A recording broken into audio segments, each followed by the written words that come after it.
how to upload and share files on Slack on Windows 11. This tutorial shows you how to send documents, images, and other files in just a few steps.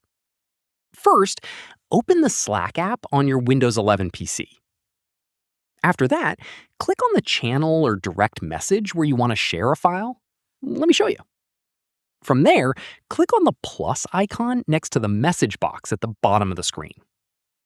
At this point, click on Upload from your computer from the options that appear. In the next step, your file browser will open. Navigate to where your file is saved and click on it to select it.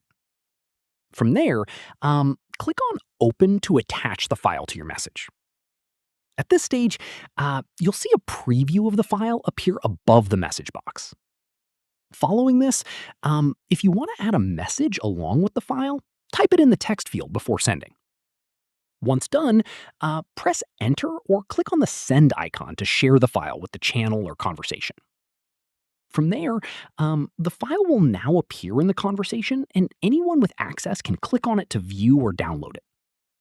At this stage, if you want to share multiple files at once, repeat the same steps and select multiple files in your file browser before clicking Open.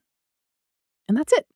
If this guide helped you upload and share files on Slack, give it a like, subscribe for more Windows tutorials, and tap the bell icon for updates.